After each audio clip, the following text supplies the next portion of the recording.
Hey everyone, LQ here. Since we didn't have a podcast this week, I wanted to make a quick video going over my thoughts on the Ninjago 2019 Summer Set Wave that was just revealed this past week. There's a lot of really interesting stuff here I'd like to give my thoughts on before it's just totally irrelevant and no one cares. So I'm going to go through these sets from smallest to largest here, so we're going to start off with Lloyd's Journey. This set is very much a mixed bag. It's 81 pieces, so hopefully it'll be $10 and not $15, though since it has the specially molded Ninetales type creature in it, it could be $15. There are a couple cool things with this set, namely what I just mentioned, the Ninetales Fox type Lego figure there, which is cool. Don't know what it'll mean story-wise, but it is a very interesting piece. We haven't gotten many specialty molded creatures like that in Ninjago. And the other interesting thing I've noticed in this set is we have the Lego Ninjago movie Lloyd Sword in gold, which to my knowledge is the first time that we've gotten it in that color. Also, we have the katana molded in light blue, but that is not near exclusive to this set. That's pretty common for these ice samurai villains. Speaking of the ice thing, as we move forward, we'll see there's a fire versus ice theme going on here, which kind of worries me because that's very old ground that we've already covered in Chima. It doesn't feel right for Ninjago to go down this path, but we'll see how they do it in the show. One other thing I want to mention in this set is something I'm very much not happy about, and that is the return of this trend for smaller sets where the ninja included is incomplete. As you can see here, Lloyd includes his hair piece instead of his ninja hood piece, meaning this minifigure is not going to do that much if you're trying to collect all the ninja for this wave. Really don't like it when they do that.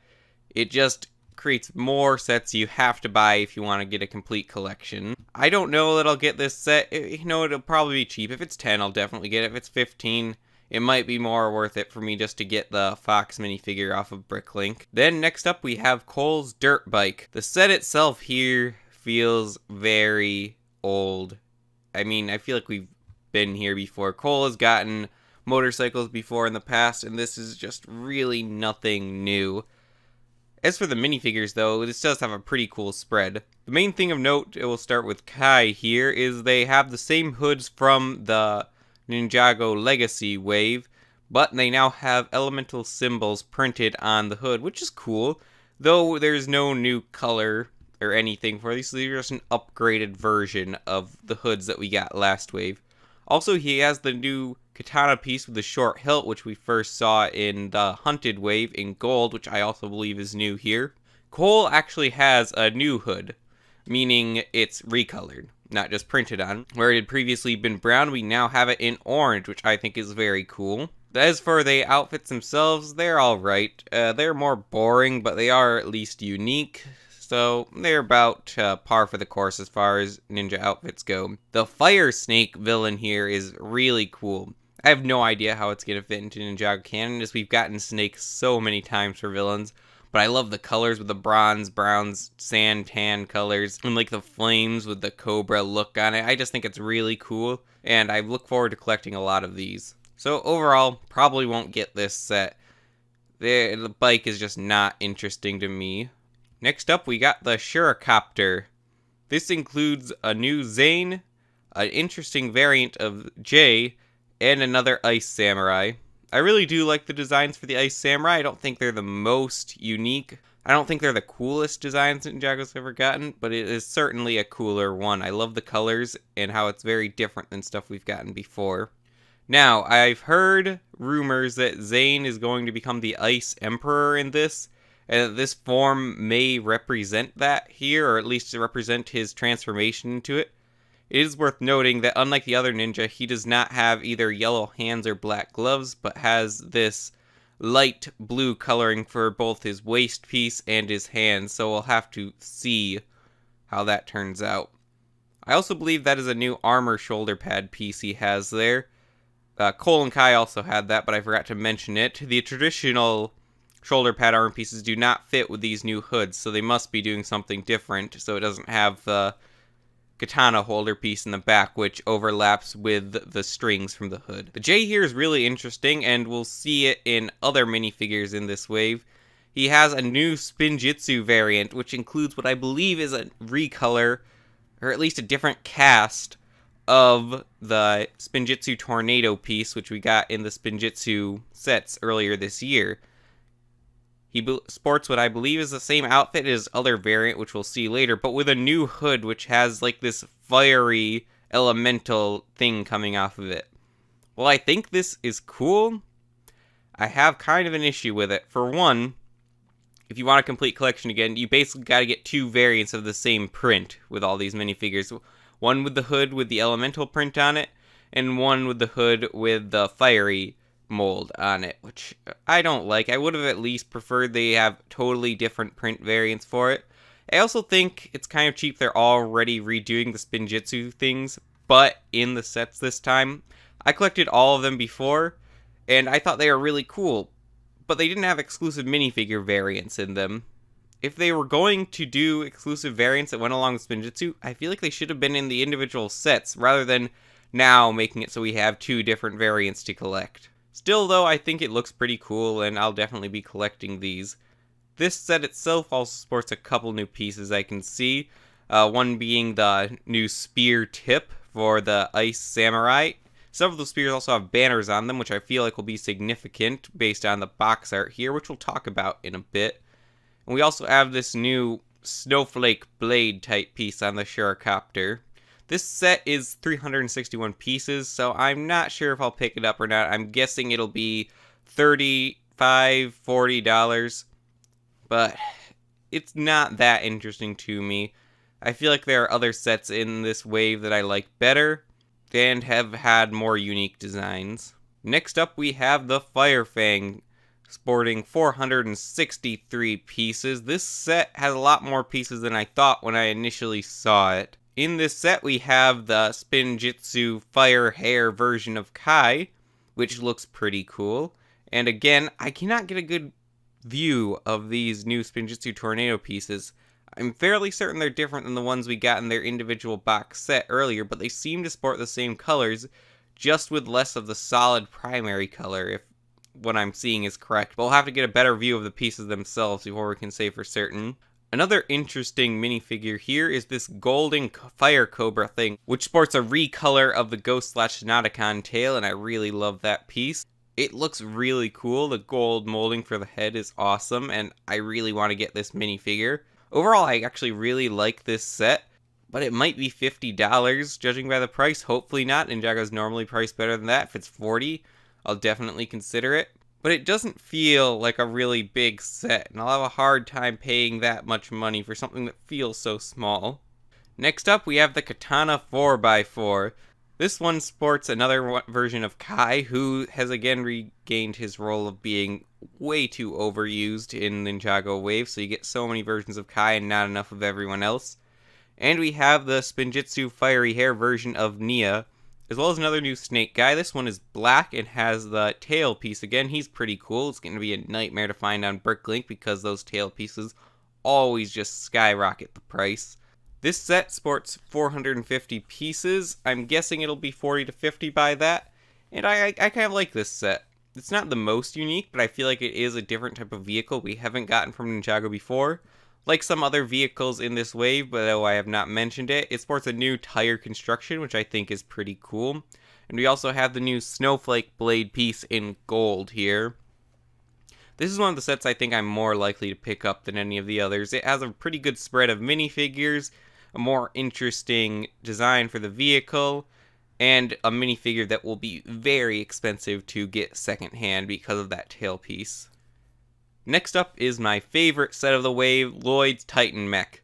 This one sports 876 pieces, so that's going to be pretty expensive, but I really like this set. It is really cool. I love the color scheme, and it comes with a pretty cool spread of minifigures as well. We've got the Spinjitzu variant of Zane here.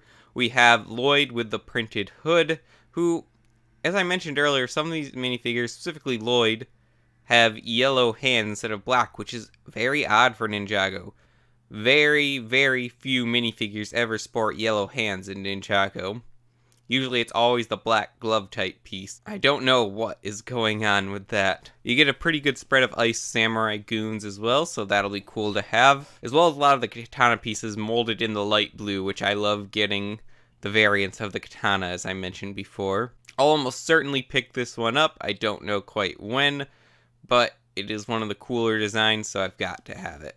Next up, we have the Land Bounty. Now, this one's going to be at least $100, if not $120, at 1,178 pieces.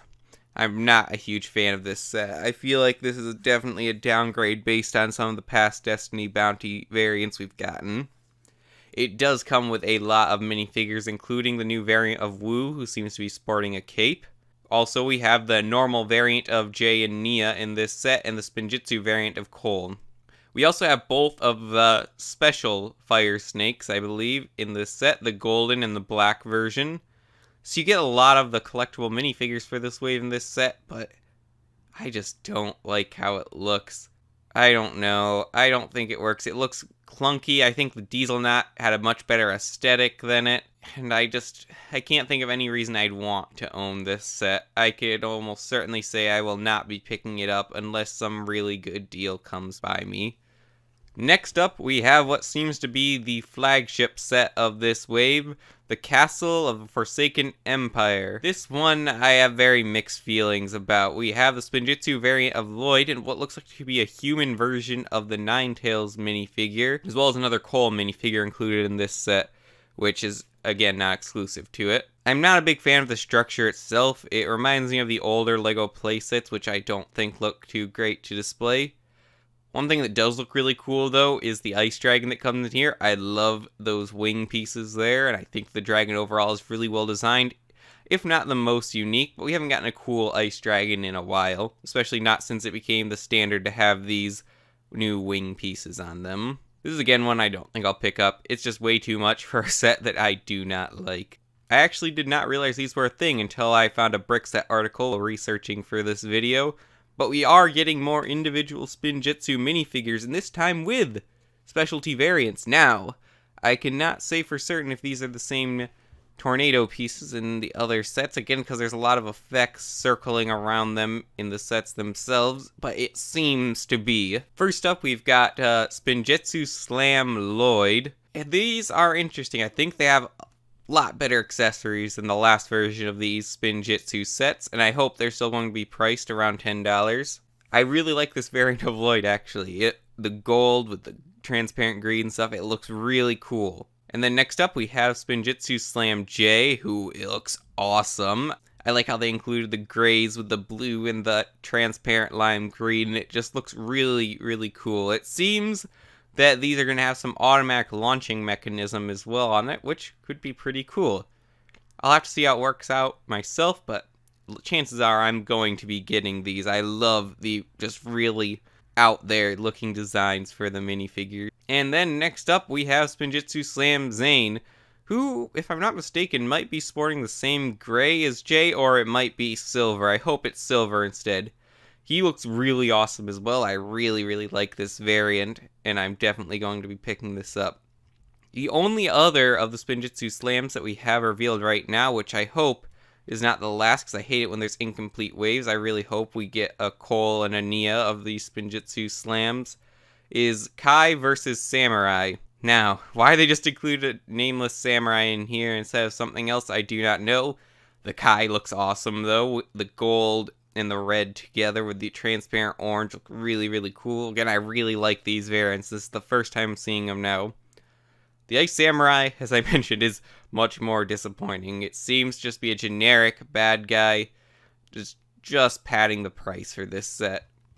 Overall, this wave is par for the course. I think Legacy was a much better wave, but this one has some cool sets in it, as well as a lot of cool minifigures. Now this makes for over 20 new variants of the Ninja I need for my collection. That's the most variants we've gotten for Ninja in a long time. Again, I hope we get Spinjitzu Slam variants for the other two Ninja, because I hate it when a wave of Ninja is incomplete, like with the Dragon Masters, and we do not get Lloyd or Nia with that wave. And it just looks odd that I set all of my minifigures next to each other, then some of them are missing a variant from a certain set.